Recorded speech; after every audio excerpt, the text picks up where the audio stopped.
nabsi iyo nabar jacayl waa qiso dhab ah oo dhacday waxaana ka sheekeynaysaa gabadhii ay ku dhacday oo ah gabar Soomaaliyeed. Haddaba sheekadana waxay inoo ahaan doontaa taxane. Fadlan ugu dhiirigeli subscribe-ta iyo like-ta.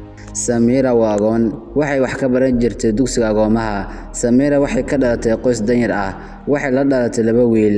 Samira hooyadeed waxay miisaad ku haysatay xaafad ka mid ah xaafadaha magaalada Jabuuti. Khamiis iyo Jimcaha hooyadeed ayay ka nasin jirtay miiska jaadka maadaama ay waxbarashada fasax ka tahay 2 maalmood ee usbuuca ugu dambeeya. miiska jaadka waxay isku barteen wiil magaciisa ay naynaasiisu ka weyn tahay, waxaa lagu naynaasi jiray Gooshe. isaga laftiisu wuxuu ahaa arday dhigta dugsiga sare. Gooshe Khamiis iyo Jimcada ayuu jaadka cuni jiray, waxaanu jaadka ka iibsan jiray miiska Samira ay hayso. Maalmihii hore hasaawahooda kaftan guud ayuu ka koobnaa. Muddo kadibna intii waa la iskaga soo dhawaaday. Markuu Gooshe doonayo inuu qaylo, wuxuu jaadka ku cuni jiray meel aan ka dheerayn halka Samira fadhido.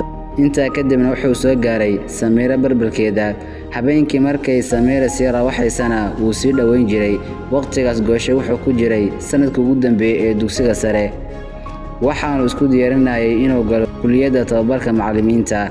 Markuu dugsiga sare ka baxay, wuxuu markiiba ku biiray kulliyadda tababarka macallimiinta. Muddo markuu dhiganayana waxaa loo diray layl macallinimo, isagoo tababarka ku soo qaadanayay gobol ka mid ah gobollada ku yaala ciidafka xadka Itoobiya iyo Eritrea ay wadaagaan. Macallimiinta cusub intay tababarka ku jiraan mushaarkooda lama siin jirin muddo 6 bilood ah. Markay dhammaystaan ayaa la isku raaci jiray 6 bilood lacagtood. muddada oo tababarka u socday Gooshe waxay Samira khamiis kasta u diri jirtay $20 si uu ugu iibsado waxa uu u baahan yahay. Samira adduun badan ma haysan ee waxay u aruurin jirtay nus saacaha loo siiyo waxbarashada. Gooshe muddada oo tababarka u socday muu dareemin wax baahi ah. qoyska uu ka dhashayna ma ahayn qaar awooda inay wax u diraan marka laga yimaado wax kale oo dhan. xitaa saabuunta uu ku meeranayo waxa uu diri jirtay Samira. Gooshe markii uu soo dhameystay layliga macallinimo, waxaa lagu soo celiyay magaalo madaxdii Jabuuti. mushaarkiisa 6 biloodna waa la isku raaciyay hal mar. Gooshe markuu magaalada yimid, wuxuu halkii ka sii bilaabay xiriirkii jacayl ee ka dhaxeeyay isaga iyo Samira. Gooshe haddii uu magaalada ka shaqeynayay muddo dhan sanad ee mushaarkiina loo kordhiyay, ayay Samira la soo hadal qaaday arrin guur. waxaanay ku tiri, waad ogtahay xiriirkeena inuu soo jiitabay in badan. waxa kale oo aad ogeed garabkii aan ku siiyay muddada aad ku jirtay layliga macallinimo. sidaa darteed waxaa ila qurux badan inaad isoo doonto si uu xiriirkeena isugu bedelo mid miro dhal ah. waxaad intaa ku darsataa inaanan wax shuruud ah kugu xirnayn haba yaraatee. Gooshe ayaa ugu jawaabay, waa si wanaagsan walaal macaan, in badan waad ii sameertay haddana maadaama uu guriga xaalad adag ama duruufo kale oo maaliyadeed ku jiro oo xitaa jiingada kor saaran gurigeenu aanay celin karin roobka, anna mas'uuliyad weyn iga saaran tahay, cid kalena aanay u maqnayn. waxa kale oo aad Samira ka warqabtaa in aan ahay curadkii ciidda, la igana rabo inaan xaafadda wax u qabto. marka waxaan ka codsan lahaa inaan tan ka horeysiyo tan xaafadda. sanadka dambena hadduu alla yiraahdo aan hawsheena dhamayno oo aan ku soo doono. Samira ayaa tiri, gurigiinu waa gurigayga ee raalli baan ka ahay inaad hawshiisa dhamayso. Samira iyo Gooshe hasawahoodii sida ayuu ku sii socday. sanadkii ballankuna si lama filaan ah ayuu ku dhammaaday, waxaana la soo gaaray ballankii ahaa inuu Gooshe soo doono Samira. habeendan ayaa la isla qorsheynayay hawsha oo la xisaabinaya qarashka meherka ku baxaya. wuxuu qaatay waqti badan ilaa uu waa uga bariyay. Samira waxay arrinta u sheegtay asxaabteeda oo dhan iyo ehelkeedii, iyagoo aad ugu faraxsan meherka. dhammaan qoyska Samira ka dhalatay way diyaar garoobeen. maanta oo kale Arbaca, sanadku waa 2000, wuxuu ballanku ahaa inuu Khamiista soo doono Samira.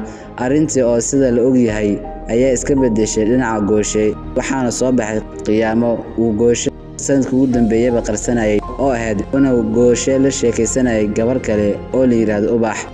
labadana wuxuu u sheegay inuu soo doonayo maalinta Khamiista, laakiin Gooshe wuxuu si xad dhaaf ah u jeclaa Ubax, walow Samira abaal badan u gashay, halka Samirana ay aad u jeclayd Gooshe. sheekaduna waxay ahayd nafteeda naf bay rabtaa, naftuna naf kale rabtaa, iyo naftada naf jecel. naftii jecel nasiibkeeda seed u aragtaa. markii ay gaadhay habeenkii Khamiista ee subaxii oo kale ballanku meherku yahay, ayuu Gooshe soo maray meel ku beegan guriga Samira ku nooshay. wuxuu ka weecday wadadii iftiinka ahayd, wuxuuna maray wado madow ah isagoo isla Samiira ayaa halkaa ka soo arki doonta waayo guriga Samiira degan tahay wuxuu ku qumanaa jidka weyn ee iftiinka ah. Habeenkii in yar ka hor waxaa daa roob oo dhulku sii qoyanaa. Gooshe wuxuu xirnaa kaba sandal ah iyo macawiis. Markuu ka dhammaan rabo wadada mudabeed ayay kabla siibatay waxaana muday musmaar daxaliistay oo intuu cagtiisa midig halka hoosta ka soo galay dhinaca sare uga baxay. Qayladii Gooshe ka baxday waxaa ku soo baxay dadkii jaarka oo dumar iyo carruur u badnaa. In yar kadibna waa joojiyay qayladii oo jirkiisa dhan ayaa gariiray. Yaab iyo makaag ay ku noqotay haweenkii carruurtii u soo gurmaday Gooshe. Waxay ka fikirayeen in midi la gashay oo tuuga dishay waayo dhiig badan ayay arkeen. Rag dariiqa marayay ayay qayladaan u dirteen si bal iftiinka loogu qado dhaawaca in la aqoonso wajigiisa kadibna ehelkiisa loola xiriiro. Markii iftiinka la hoos keenay waxaa soo baxday in musmaar muday iminkana uu ku jiro oo uu aad u dhiig baxayo. Waxayna ula hadleen taxi oo waxay geeyeen dhakhtarka. Telefoonkii ugu horeeyay ee soo dhaca Gooshe intay la hadlina ayay u sheegeen sida ay wax ugu dhaceen iyo inuu hadda dhakhtarka yaalo oo loo baahan yahay waalidka ama cid ugu dhow. Waxa lagu muday cirbadii daxalka. Dhakhtarkuna wuxuu u sheegay in laga yaabo inuu daxalku ku sii fido lugta oo dhan la jaro. Waxaa loo baahan yahay qof mas'uuliyadiisa saxiixa dhiigna waa lagu shubayaa maadaama uu aad u dhiig baxay. Intaa kadib Gooshe adeerkii ayay u yeedhay dhaqaatiirtii ku howlaneed xalka caafimaad si xumaanaya ee Gooshe. Waxaa mas'uuliyadiisa si u dhamay dusha u ritay Gooshe adeerkii. Dhammaan ehelka iyo qaraabada Gooshe waxay ka walwal qabeen inuu Gooshe suuxdinta ama miyir doorsanka ka soo noqon doono. Inta badan way sheeko wadaagayeen walow qolaba meel ka fikirayso oo qaar lahaayeen waa qalin culus oo malaha ka soo noqon maayo. Lugta in la jaro ayaa laga yaabaa maya faraha hore ayaa laga jarayaa. Nasiib wanaag lugta lama jarin ee suulka midig ayaa gunta lagu gamuuray. Waxaa badhaadhe ah in aan suntan daxalku ku fidin lugta oo dhan. Subaxnimadii Khamiis ee ay ahayd inuu soo doono Samiira iyo Ubax oo midba kale aanan ogeyn. Mid kasta dhinaceeda diyaar garow balan kaga jirto ayaa warkii dhiilad laha gaaray oo ay ogaadeen in Gooshe dhaawac yahay isbitaalkan yaal. Waxay midba mar soo garaacday telefoonkii Gooshe oo uu markaa gacanta ku hayay adeerkii waxaana garaacisa ku soo hormaray Samiira.